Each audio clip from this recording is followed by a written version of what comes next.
आरुक्ता channel में आप सबका स्वागत है। जैसे कि आप जानते हैं कि कुछ देर से हम आपको भक्तमल की कहानियाँ सुना रहे थे और कुछ हेल्थ इशू की वजह से हम बीच में आप तक अपनी कहानी ना पहुंचा पाए और आज हम एक बार फिर से आपके सामने नई कहानी के साथ हाजिर हुए हैं। तो हमारे चैनल को लाइक करिएगा, शेयर कीजिएगा और हमारी कहानी पसंद आए तो अपना कमेंट देना मत भूलिएगा। तो आज हम आपको भक्त सुगनवा की कहानी सुनाने जा रहे हैं। तो कहानी से पहले चलिए गुरुदेव की प्रार्थना करते हैं। जय गुरुदेवा, जय गुरुदेवा, जय गुरुदेवा, जय गुरुदेव, जय गुरुदेवा, जय गुरुदेवा, जय गुरुदेवा, जय गुरुदेव। तो भक्त सुगनवा चंपकपुरी के राजा हंसध्वज बड़े ही धर्मात्मा, प्रजापालिक, शूरवीर और भगवत भक्त थे। उनके राज्य की ये विशेषता थी कि राजकुल तथा प्रजा के सभी पुरुष एक पत्नी व्रत का पालन करते थे। जो भगवान का भक्त न होता या जो एक पत्नी व्रत न होता तो वह चाहे जितना मर्जी विद्वान या शूरवीर हो, उसे राज्य में आश्रय नहीं मिलता था। पूरी प्रजा सदाचारी, भगवान की भगत, दानपरायण थी। पांडवों का अश्वमेध यज्ञ का घोड़ा जब चंपकपुरी के पास पहुंचा तब महाराज हंसध्वज ने सोचा, मैं तो वृद्ध हो गया पर अब तक मेरे नेत्र श्री कृष्णचंद्र के दर्शन से सफल नहीं हुए। अब इस घोड़े को रोकने के बहाने मैं युद्ध भूमि में जाकर भगवान पुरुषोत्तम के दर्शन करूंगा। मेरा जन्म उन श्याम सुंदर भुवन मोहन के श्री चरणों के दर्शन से सफल हो जाएगा। घोड़े की रक्षा के लिए गांडीवधारी अर्जुन, प्रद्युम्न आदि महारथियों के साथ उसके पीछे चल रहे थे। ये सबको पता था, किंतु राजा को पार्थ सारथी श्री कृष्णचंद्र के दर्शन करने थे। अश्व पकड़कर बांध लिया गया। राजगुरु शंख तथा लिखित की आज्ञा से ये घोषणा कर दी गई कि अमुक समय तक सब योद्धा रण क्षेत्र में उपस्थित हो जाए। जो ठीक समय पर नहीं पहुंचेगा उसे उबलते हुए तेल के कढ़ाई में डाल दिया जाएगा। राजा हंसध्वज के 5 पुत्र थे, सुबल, सुरथ, सम, सुदर्शन तथा सुगनवा। छोटे राजकुमार सुगनवा अपनी माता के पास आज्ञा लेने पहुंचे। वीर माता ने पुत्र को हृदय से लगाया और आदेश दिया, बेटा तू युद्ध में जा और विजयी होकर लौट, परंतु मेरे पास 4 पैर वाले पशु को मत ले आना। मैं तो मुक्तिदाता हरि को पाना चाहती हूँ। तू वही कर्म कर जिससे श्री कृष्ण प्रसन्न हो। वे भक्त वत्सल हैं। यदि तू अर्जुन को युद्ध में छका सके तो वे पार्थ की रक्षा के लिए अवश्य आएंगे। वे अपने भक्त को कभी छोड़ नहीं सकते। देख, तू मेरे दूत को लज्जित मत करना। श्री कृष्ण को देखकर डरना भी नहीं। श्री कृष्ण के सामने युद्ध में मरने वाला मरता नहीं, वह तो अपनी 21 पीढ़ियां भी तार देता है। युद्ध में लड़ते हुए पुरुषोत्तम के सम्मुख यदि तू अगर वीर गति को भी प्राप्त करेगा तो मुझे सच्ची प्रसन्नता होगी। धन्य माता। सुगन्वा ने माता की आज्ञा स्वीकार की। बहन कुबला से आज्ञा तथा प्रोत्साहन प्राप्त करके वे अपने अंतःपुर में गए। द्वार पर उनकी सती पत्नी प्रभावती पहले से पूजा का थाल सजाए पति की आरती उतारने को खड़ी थी। उसने पति की पूजा करके प्रार्थना की, नाथ आप अर्जुन से संग्राम करने जा रहे हैं। मैं चाहती हूँ कि आपके चले जाने पर एक अंजलि देने वाला पुत्र रहे। सुगन्वा ने पत्नी को समझाना चाहा पर वह पतिव्रता थी। उसने कहा, मेरे स्वामी, मैं जानती हूँ कि श्री कृष्णचंद्र के समीप जाकर कोई संसार में लौटता नहीं। मैं तो आपकी दासी हूँ। आपकी इच्छा और आपके हित में ही मेरा हित है। मैं आपके इस मंगल प्रस्थान में वादा नहीं देना चाहती। इस दासी की तो एक तुच्छ प्रार्थना है, आपको ये प्रार्थना पूर्ण करनी चाहिए। अनेक प्रकार से सुगन्वा ने समझाना चाहा, किंतु अंत में प्रभावती की विजय हुई। सती नारी की धर्म संपत्ति प्रार्थना वे अस्वीकार न कर सके। वहां से फिर स्नान प्राणायाम करके वे युद्ध के लिए रथ पर बैठे। उधर युद्ध भूमि में महाराज हंसध्वज अपने 4 राजकुमार के साथ पहुंच गए। सभी शूर एकत्र हो गए, किंतु समय हो जाने पर जब सुगन्वा नहीं पहुंचे तब राजा ने उन्हें पकड़ लाने के लिए कुछ सैनिक भेजे। सैनिकों को सुगन्वा मार्ग में ही मिल गए। पिता के पास पहुंचकर जब उन्होंने विलंब का कारण बताया तब क्रोध में भरकर महाराज कहने लगे, तू बड़ा मूर्ख है। यदि पुत्र होने से ही सदगति होती हो तो सभी कुकर शुकर स्वर्ग ही जाएं। तेरे धर्म तथा विचार को धिक्कार है। श्री कृष्णचंद्र का नाम सुनकर भी तेरा मन काम के वश हो गया।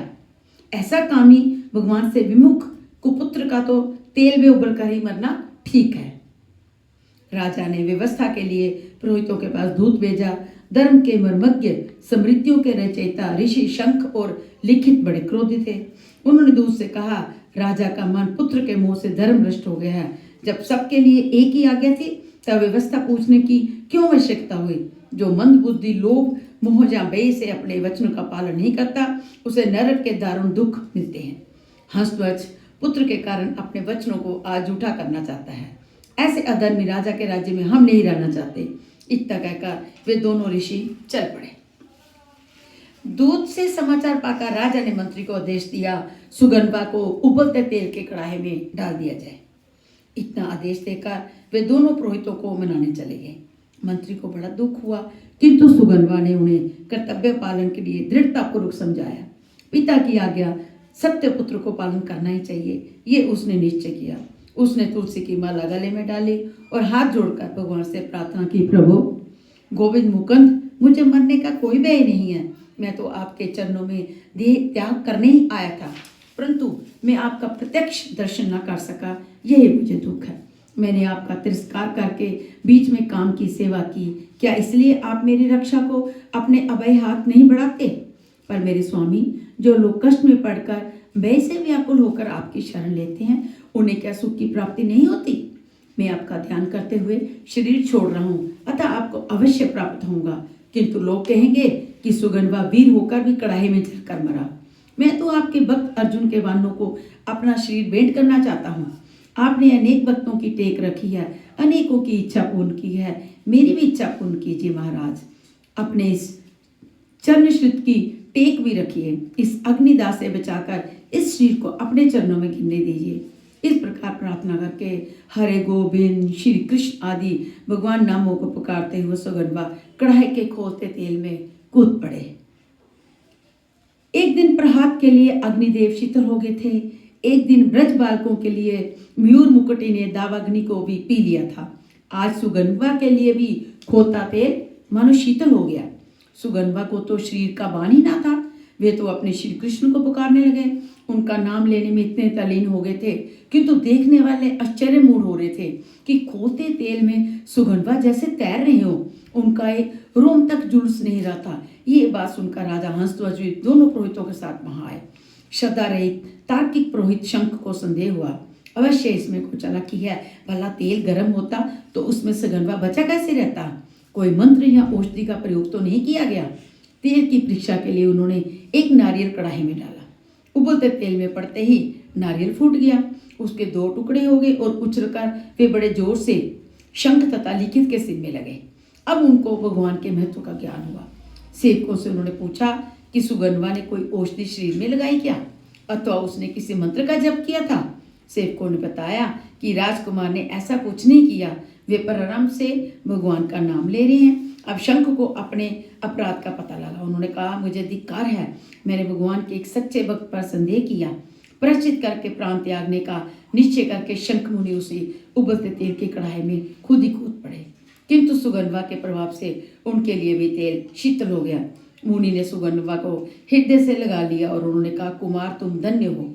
मैं तो ब्राह्मण होकर शास्त्र पढ़कर भी असाधु हूँ, मूर्ख हूँ। मैं बुद्धिमान और विद्वान तो वही है जो भगवान श्री कृष्ण का स्मरण करता है। तुम्हारे स्पर्श से मेरा ये अदम देह भी आज पवित्र हो गया। तुम जैसे भगवान के भक्तों का तो दर्शन ही मनुष्य जीवन की परम सफलता है।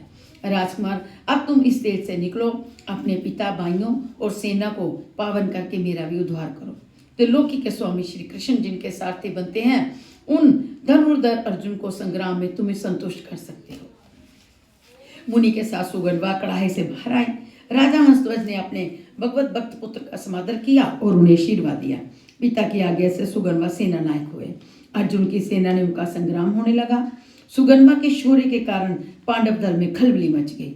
वृषकेतु, प्रद्युम्न, कृतवर्मा, सत्यायिक आदि वीरों को उस तेजस्वी ने घायल करके पीछे हटने का विवश कर दिया। अंत में अर्जुन सामने आए। अर्जुन को अपनी शूरता का कुछ दर्प भी था, किंतु सुगन्वा तो केवल श्याम सुंदर के भरोसे युद्ध कर रहे थे। भगवान को अपने भक्त का प्रभाव दिखलाना था।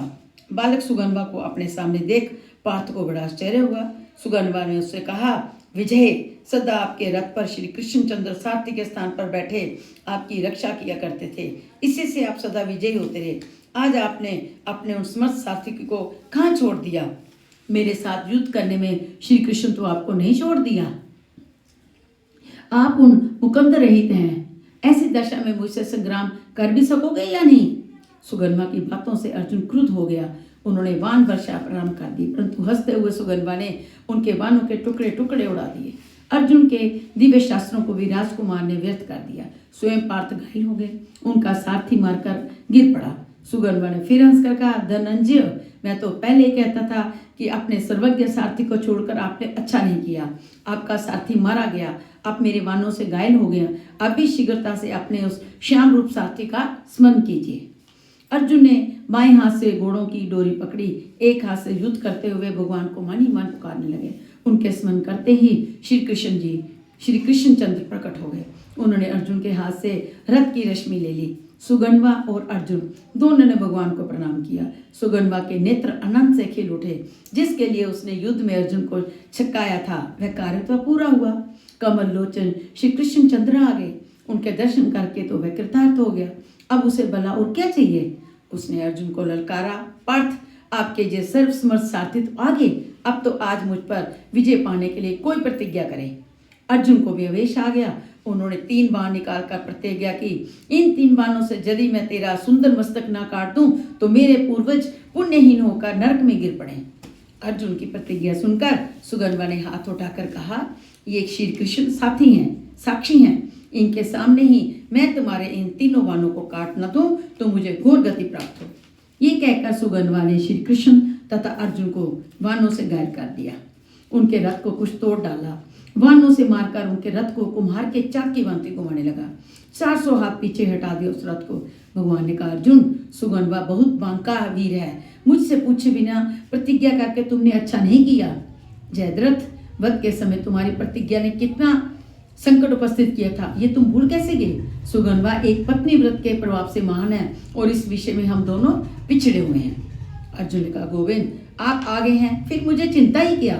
जब तक आपके हाथों में मेरे रथ की डोरी है, मुझे कौन संकट में डाल सकता है? मेरी प्रतिज्ञा अवश्य पूरी होगी। अर्जुन ने एक बाण चढ़ाया। भगवान ने अपने गोवर्धन दान का पुण्य उस बाण को अर्पित किया। बाण छूटा, कालअग्नि के समान ये बाण चला। सुगन्वा ने गोवर्धनधारी श्री कृष्ण का स्मरण करके बाण मारा और अर्जुन का बाण 2 टुकड़े होकर गिर पड़ा। पृथ्वी कांपने लगी, देवता भी आश्चर्य में पड़ गए। भगवान की आज्ञा से अर्जुन ने दूसरा बाण चढ़ाया। भक्त वत्सल प्रभु ने उसे अपने बहुत से पुण्य अर्पण किए।